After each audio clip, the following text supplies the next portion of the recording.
You wake up thinking it's just another night shift at the Chernobyl nuclear power plant. The control room hums quietly, instruments blinking like distant stars against concrete walls. It smells of metal, oil, and stale coffee. You rub your eyes, stretch your shoulders, and prepare for routine checks. Nothing about this night feels historic. Nothing feels final. Minutes later, a deep thud shakes everything. The floor trembles under your boots. A violent shockwave punches through the building, followed by a blast of heat that steals the air from your lungs. You see a flash outside the window, brighter than sunlight, blooming upward into the darkness. For a heartbeat, your mind refuses to process it. Transformers fail sometimes, steam lines rupture, equipment malfunctions. But this feels different. Bigger? Wrong? You don't realize it yet? But your life has just crossed into history. This isn't ordinary smoke curling into the sky. It's radioactive dust swirling in flames. Within seconds, you taste metal on your tongue. Your skin prickles as if thousands of invisible needles are pressing just beneath the surface. You tell yourself it's just heat, maybe ash in the air. The mind reaches for simple explanations when reality is too large to accept. But that metallic tang, that strange electric burning beneath your skin, is the beginning of radiation poisoning. And just like that, the longest night of your life begins. You still think it's a fire. You grab a hose and run toward the explosion site, boots pounding against concrete. The reactor's core is open to the night air, but you don't know that. You can't see radiation. You can only feel its silent invasion. It crawls invisibly through fabric, through skin, through blood. Your face begins to heat as if you're standing inches from a furnace. Within minutes, nausea creeps into your stomach, your throat tightens, smoke stings your eyes. Around you, men shout orders, dragging heavy hoses across debris that glows faintly in unnatural colors. The pavement seems to shimmer blue in places, but you assume it's light reflecting off water and steam. You don't feel fear yet, only duty. By the time you pull back for a breath, your heartbeat is hammering in your ears. Your body has already absorbed more radiation than safety limits allow in a lifetime. An hour passes before you understand this is no ordinary blaze. Back near the trucks, you flex your hands and realize they feel as if they're burning through the gloves. Someone shouts that the black blocks scattered across the roof are just debris. You pick one up to clear the path. The pain hits instantly. You drop it with a cry. It's not just hot, it's something else. Something that feels like electricity ripping through your palm. Blisters rise unnaturally fast. Your uniform, designed for fire, offers no protection from this. The air carries a heavy sweetness mixed with burning metal and rubber.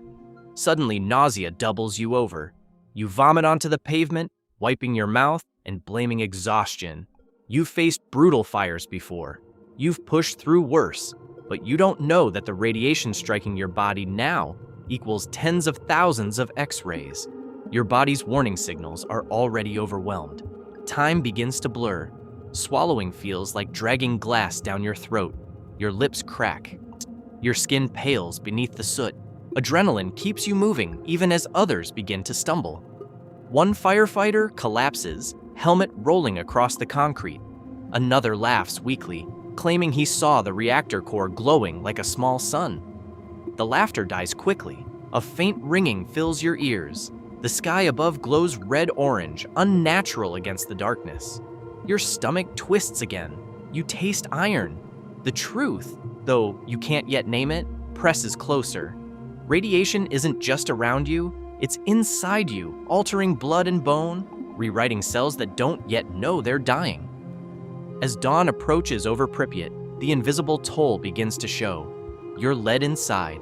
Fluorescent lights stab at your eyes. Your skin itches deep beneath the surface, impossible to scratch. Nurses hand out iodine tablets, but your stomach rejects everything. Your body trembles uncontrollably, nerves firing in chaotic rhythm. The men around you look sunburned, faces crimson and swollen. Some joke softly, others stare blankly at the walls. None of you fully understand that these aren't heat burns, they're radiation burns.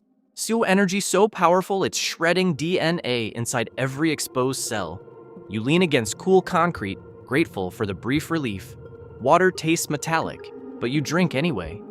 Hours collapse into fragments of survival. Each breath feels borrowed. Then someone says, more crews are needed outside. Duty calls again. Soon you're on a stretcher, siren wailing faintly as you leave the plant grounds. The sleeping city lies quiet, unaware of the invisible cloud drifting above rooftops. Your hands throb, blisters splitting open. It hurts to bend your fingers. The paramedics exchange confused glances. They've never seen injuries like this without flame. You try to speak, but only a whisper comes out.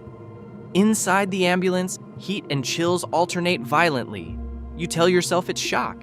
You tell yourself morning will fix this. But dawn brings no healing. At the hospital, your uniform is cut away. Fabric sticks to skin. When it's peeled back, patches come with it. For a moment, there's numbness. Then agony surges through you. Wet cloths offer seconds of relief before the burning returns. Rumors spread through hallways. The reactor exploded, someone says. Impossible, another replies. But it did. As the sun rises over Ukraine, the disaster at Chernobyl begins to reveal itself. By noon, whispers reach Moscow. What started as a fire is now the worst nuclear accident the world has ever seen. You drift between consciousness and delirium. Your skin shifts from red to gray-purple. Swallowing becomes nearly impossible. Oxygen hisses softly through a mask. Doctors murmur about blood counts dropping, about bone marrow failing. Radiation has halted cell division. Your body cannot repair itself anymore. You are alive, but the systems that sustain life are collapsing quietly. Transferred to Moscow, you pass through corridors sealed to contain contamination. Behind glass, medical staff move carefully, fully protected. You notice your eyelashes falling onto the sheet. Your gums bleed when you try to speak. Pain evolves into something stranger. Less fire, more emptiness. Numbness spreads where agony once ruled. You slip into fragments of memory, laughter before the shift, the cool night air on the roof, the ordinary comfort of routine. The word Chernobyl begins appearing in news reports beyond Soviet borders. The world learns it slowly, cautiously. Radiation detectors in distant countries register anomalies. Questions rise. But inside your isolation room, the world feels very small. Sick days pass without meaning. Curtains remain drawn. You barely move. Caregivers squeeze your hand through layers of gloves. Even through barriers, you feel their humanity. By now, every cell in your body carries radiation's signature. Doctors continue their routines, transfusions, fluids, whispered encouragement, but their eyes reveal what their words do not. The damage is too deep. Breathing becomes deliberate work. Your vision narrows at the edges. Sometimes clarity returns unexpectedly, a strange, peaceful awareness beneath exhaustion. You think of the others who stood beside you on the roof, who ran toward the fire without hesitation. None of you knew. You weren't reckless. You were firefighters, workers, soldiers of circumstance. You trusted training and duty over fear. The enemy had no face, no sound, no smell you could truly recognize. The end doesn't roar, it whispers. Your breathing slows. Monitors beep steadily in the quiet room. Nurses speak your name softly. Somewhere in memory, the explosion's white flash still burns, frozen in time. Radiation does not destroy with visible violence. It erases patiently, cell by cell, heartbeat by heartbeat, and then, gently, everything becomes still. History records numbers, casualties, contamination zones, evacuation statistics. It marks April the 26th, 1986 as a turning point. It names the disaster. It analyzes the design flaws and the political secrecy. It studies reactor physics and emergency response. But history also remembers people. The firefighters who climbed onto a roof, glowing with invisible death. The operators who stayed at their posts. The workers who walked into a nightmare to prevent something even worse. When you think of Chernobyl, don't only think of reactors and radiation maps. Think of courage standing against the impossible. Think of ordinary people who answered alarms in the middle of the night and stepped into history without knowing it. Their pain was real. Their sacrifice was not symbolic. It was cellular, physical, absolute. Chernobyl was a tragedy born of human error and flawed systems, but within it were moments of extraordinary bravery.